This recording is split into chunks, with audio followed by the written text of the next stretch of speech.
I ran out to get a pack of cigarettes, but I left my wallet at home. Yeah, that's me. I'm getting old. My name is Sonny Featherland, an investigator for 20 years, and once the star of the predatory division of the Clawville Police Department, one half of the legendary Chicken Police. But buying a pack of smokes is more than I can handle right now. Maybe I should just lay low. Yeah, I'll do that. The most colorful place in the wilderness. For all the gods, what bullshit. The last clucking color left this city years ago. And slowly I'll turn gray too.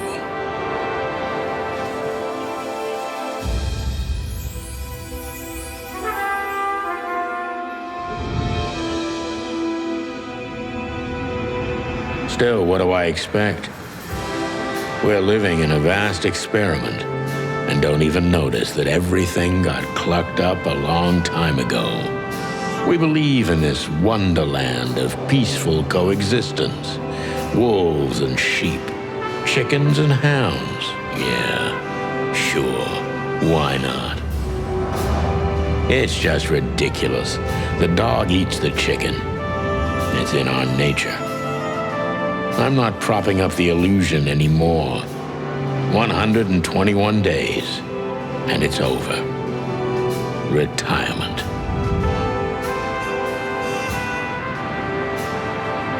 What could possibly go wrong?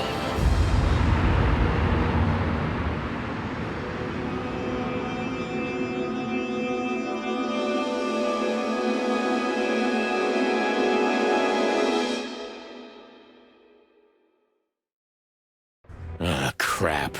My office lock is a piece of shit if a dame can pick it. She stood in the darkness.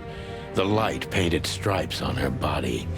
It whispered secret little things that were never there in the first place. But she was no zebra. Reality was just a light switch away. Elizabeth or Charlotte? I was sure she'd have a sophisticated-sounding name. She had a bygone look in her eyes, older than this ancient building, and perhaps the whole city itself. Or maybe I'm just drunk. But she was the first womanly thing in my place for a long time, so I had to give her a chance.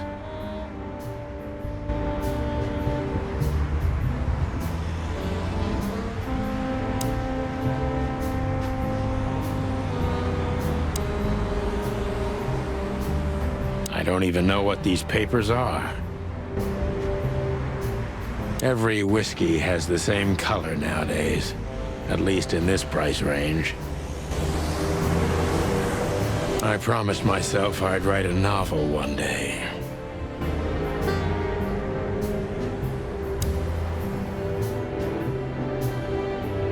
My wallet and my badge. The wallet is real, the badge ain't. Chief Bloodboil took mine, so I got this one out of a pack of cornflakes, just in case.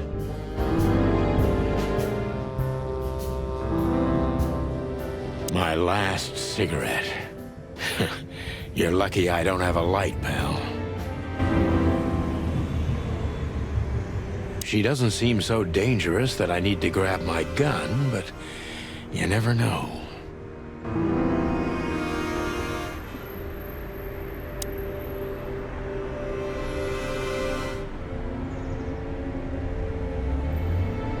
Books I'm never gonna read. Maybe nobody ever has.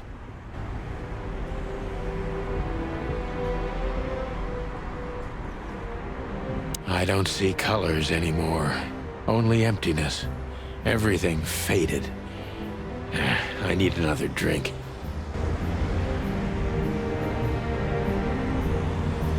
I don't even know where the key is. Whatever's inside is gonna stay there forever.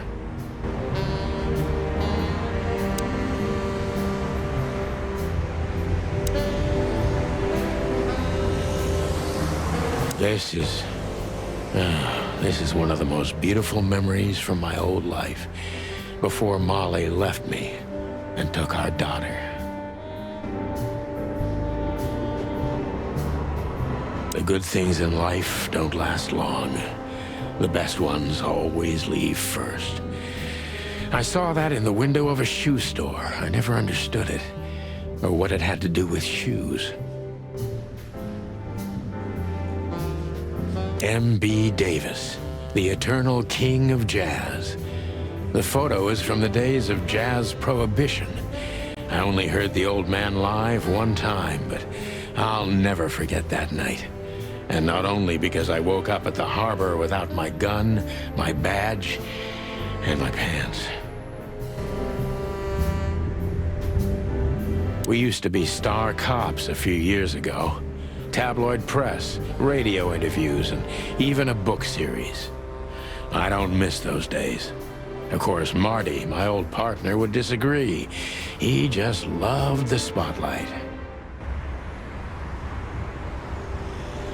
The Wild Gentlemen.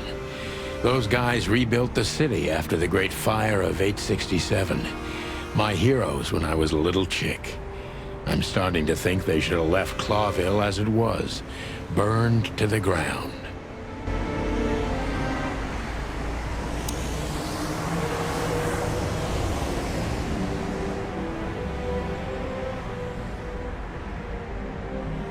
Behind that door lies the kingdom of dirty clothes, cigarette butts, and empty bottles.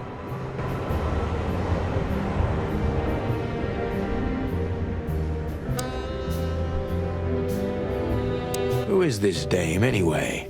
And what the cluck is she doing in my apartment on New Year's Eve?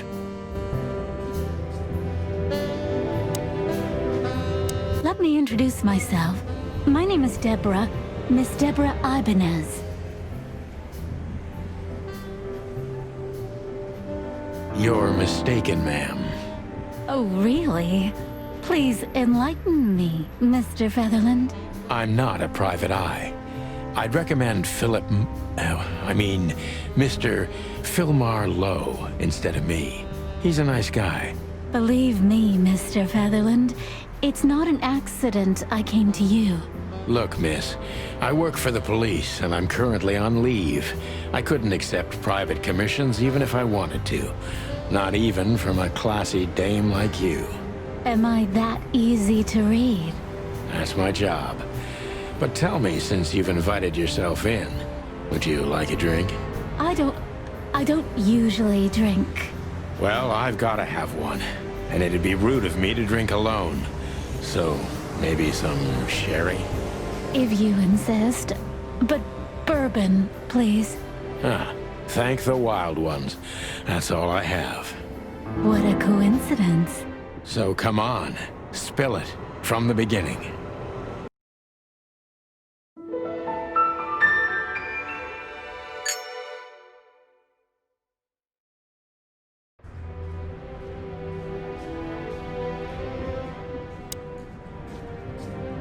Legs that go on for days. Deep, dark eyes. Silky skin and voice. You're in big trouble, pal. That's better. Now, if I understand correctly, your mistress is receiving threats. What kind of threats, exactly? It's a very strange matter. First, there were letters. Then it came printed on a wine bottle's label, sent as a gift. Then carved into a brick, thrown through the window. And finally, they painted it on the wall of the house in giant red letters. I think it's time to dig a little deeper. If you don't mind, I'd like to ask you some routine questions. Please, that's why I'm here.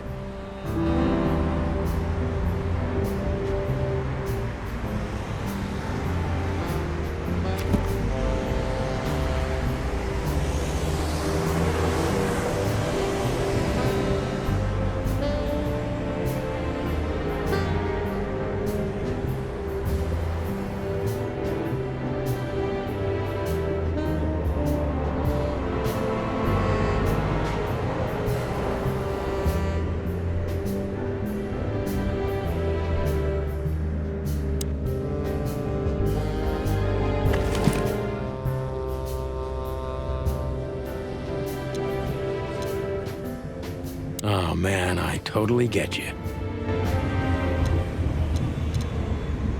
I haven't dusted you off in a while, partner. Looks like I may be needing you now. Ironic, but ever since I've been on furlough, with only my fake badge sitting in my cabinet, I feel more like a cop than I ever had before. More like a Clawville cop, anyway.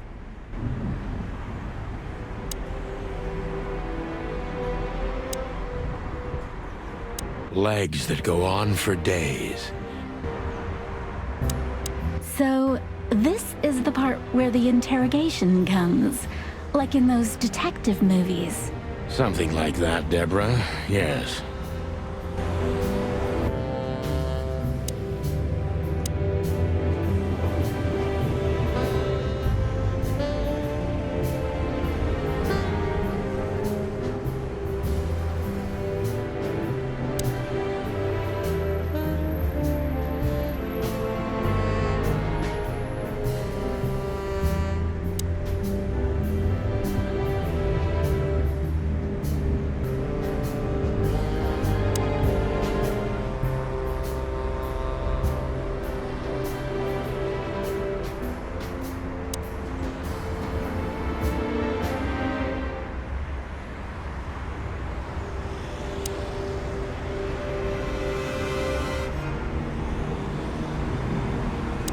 I must be cautious and smart. This dame seems shy, which I can use to my advantage. But I must be careful about what I say to her, or I could scare her off. Let's start gently, and when the time comes, we can go in hard.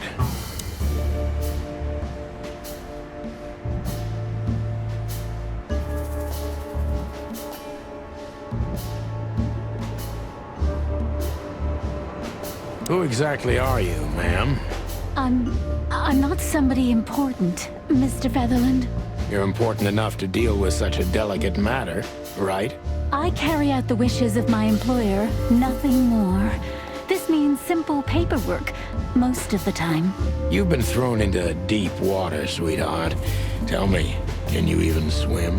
Believe me, this is just as unpleasant for me as it is for you, if not even more.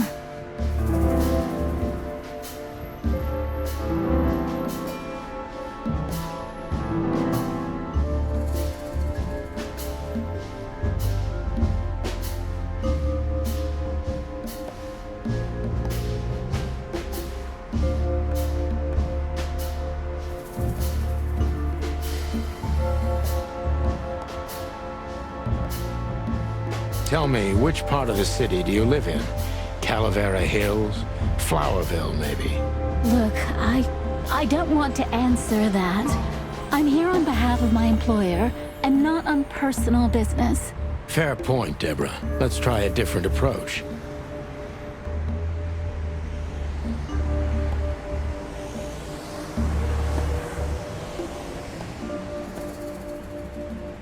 Why did you have to visit me this particular evening? I have my reasons. I may look like a silly little fawn, and maybe I am, but I still have common sense. I don't doubt that for a second, Miss Ibanez. This day is essential to my mistress, and she thought it's also important to you. A message in itself, for sure. But to be honest, even you are. You know what? I'll just take that as a compliment, even if it wasn't meant as such.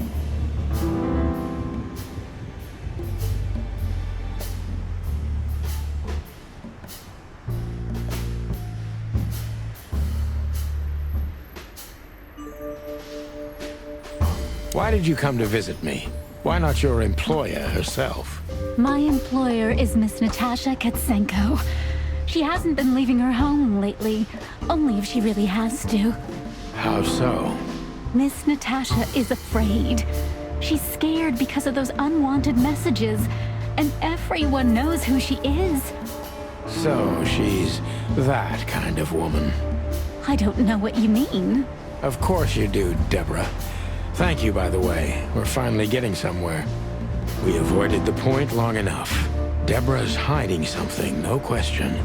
Let's focus on that.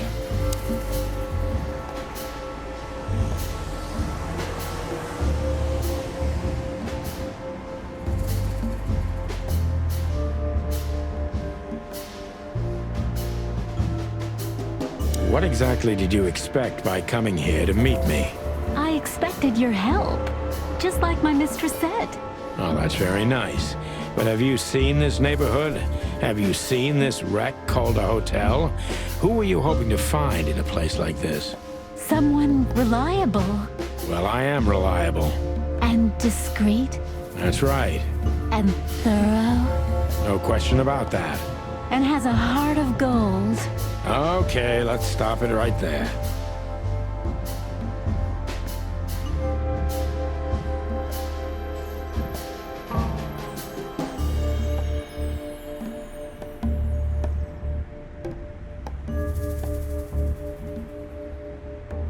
Do you think you're cut out for this kind of work? Not in the slightest. Then why all of this? I just can't say no to Natasha. Would she hurt you if you did? No, of course not. She's my friend. I see.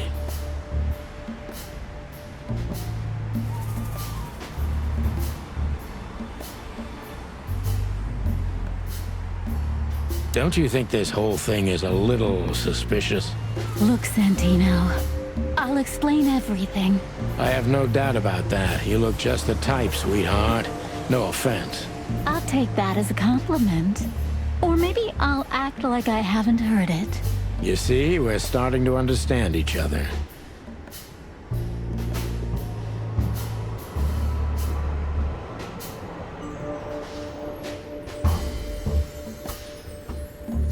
If you won't come clean, what's the point of all this? But, Mr. Featherland... I'm sorry, sweetheart, but I'm way too old for this game. Please, just think again. For me and my mistress's sake. Tell me, Deborah, why should I believe you at all? Because my mistress trusts you. Should that be enough?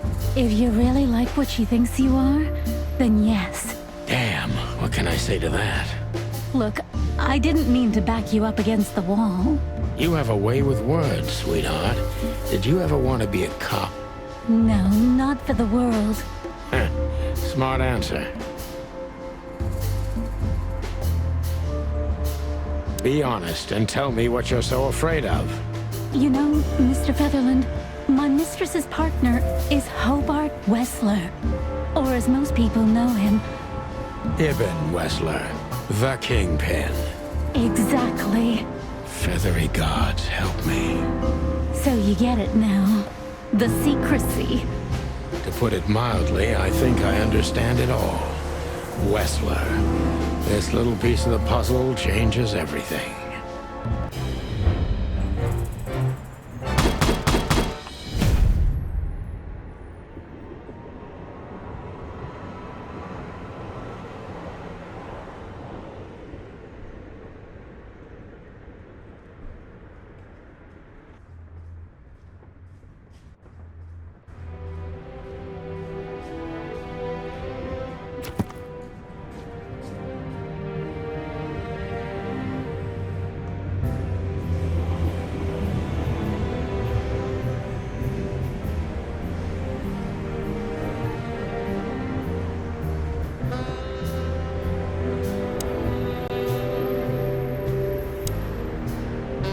Why don't you take it to the police?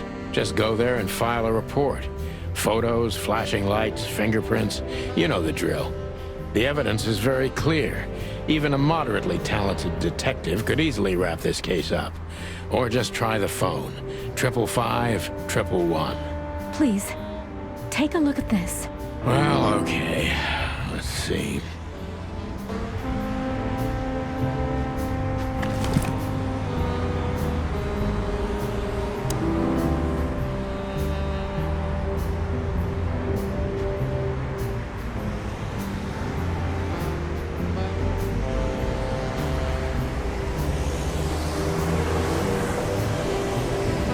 I know Molly very well.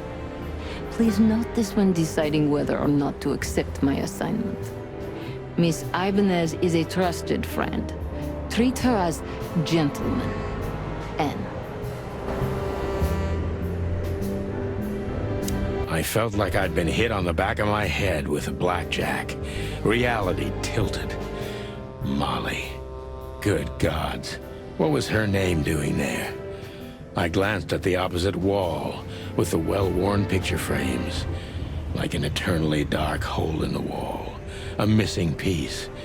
She was wearing a light silk dress and singing a lullaby. The waves caressing her beautiful long legs. Why Molly? Why now? Mr. Featherland?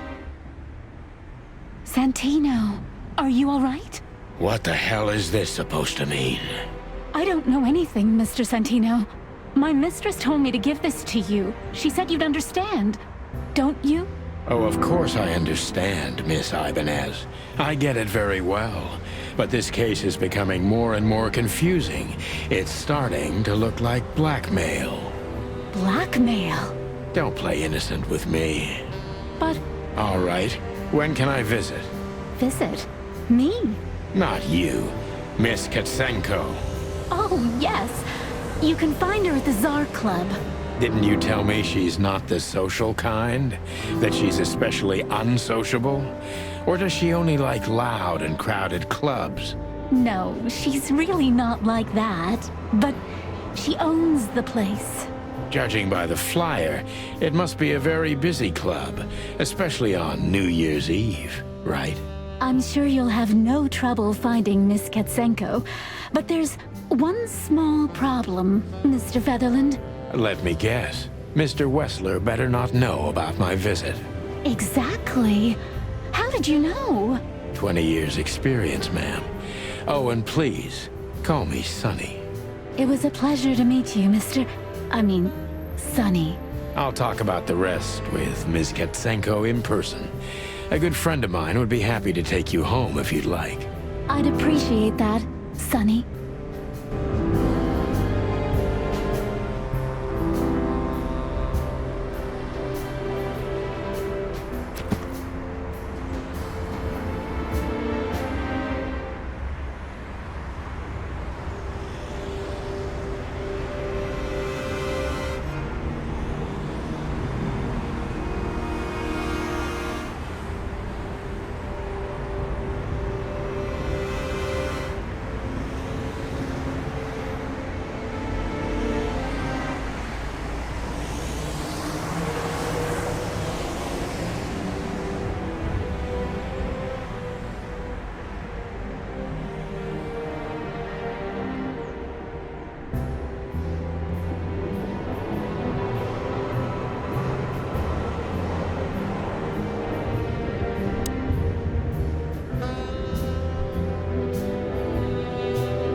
My bedroom.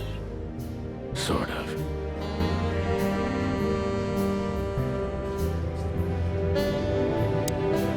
Thank you again, Mr. Sonny. Don't mention it, Deborah. I had no other plans for today, except drink. But tell me, do you have a light? I'm sorry, I don't smoke. Thought so.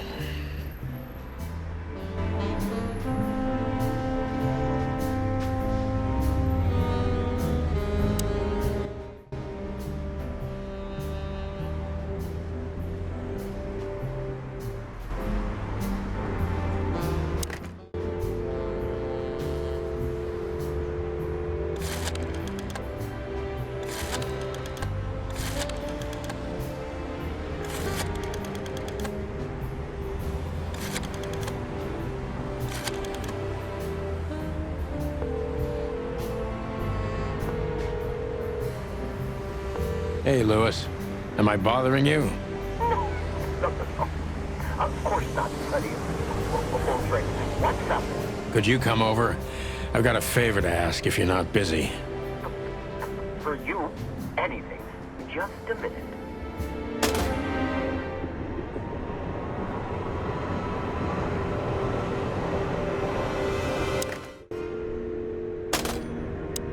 Lewis arrived a few minutes later.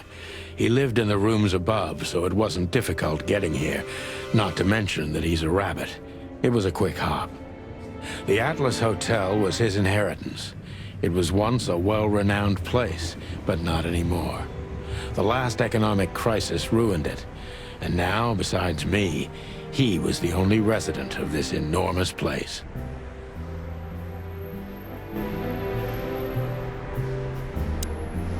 The good old rabbit. I can always count on him, even on New Year's Eve. Thanks for being so quick, Lewis. Can you drive Miss Ibanez home?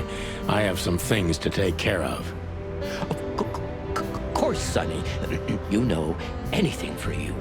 Thank you for being so considerate, Sonny. I appreciate it. Don't mention it. Goodbye, then. So long, Deborah. Before I visit the club, I have to take a detour. I've got a feeling that this case isn't going to be a one-man job. And there's only one bird in this city I can trust. My ex-partner, Marty. He's going to be at the station. I can only hope he'll be willing to talk to me.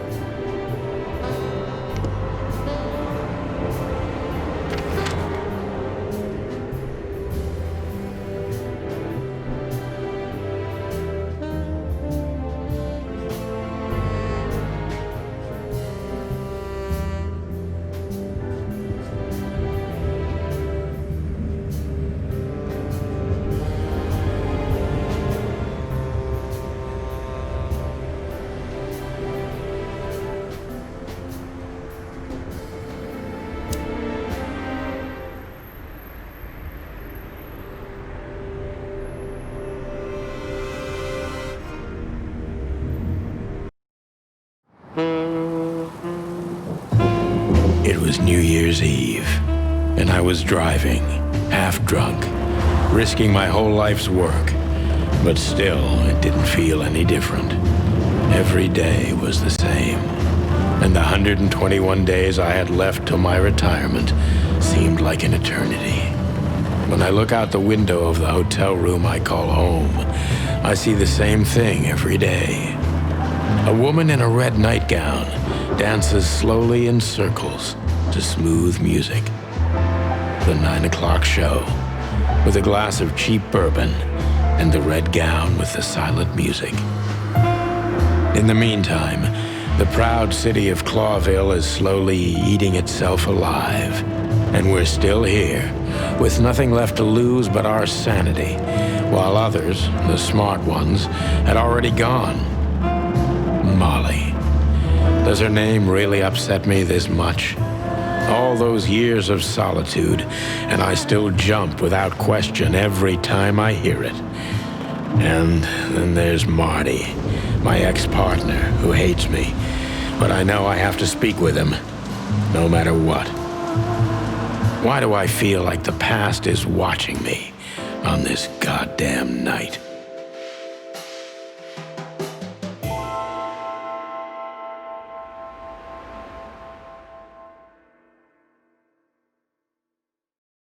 I knew where to find Marty. At the station, we'd always draw straws about holiday duty. Marty never joined in. He always took the New Year's Eve shift, even though he had someone to go home to. I understood. 10 years ago, we survived the night the press called the Bloody New Year. Forgotten by Clawville, but not by us. We both left parts of ourselves behind that night.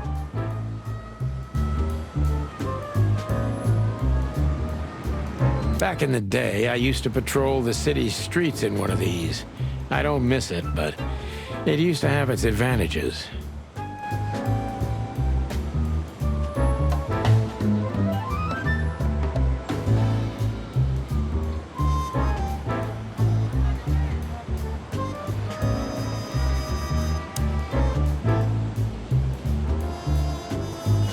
Every time this poster disappears, good old Blood Boil puts it right back immediately. I tore it down at least 3 times already. Actually, it's a kind of passive-aggressive game for us with the chief.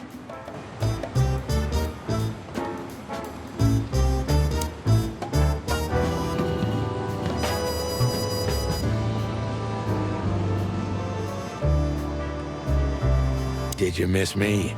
No? Same here.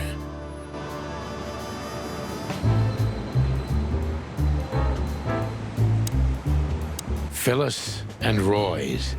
Two hedgehogs with an arrogance typical of novice cops. They're as prickly as they look. Officious little shitheads, but harmless. Well, look at that. Hey, Sonny, what you scratching at over here? I heard the big boss threw you out. Tough luck, boys. I may not be on duty, but I'm still a cop, just like you. Well, more than you. Hey, you don't have to be so peckish, old bud. By the way, you're on luck. Blood Boil's not in tonight. Malloy is in charge. Oh, God. That clumsy buffalo is here tonight. If he doesn't end up in a cell again, he's lucky. You got it. You looking for Marty, eh? I see you're still the brains around here, Phyllis. Yeah, I'm looking for Marty. Birds of a feather flock together. I see you're still the funny guy around here. You'll find the giant feather duster at the shooting range. As always. Hey, Royce, I'm telling you this because maybe you'll be able to understand. If this prickly shithead makes another racist remark, I'll strangle him with his own raincoat. I'd love to see that. Hey, whose side are you on, you jerk?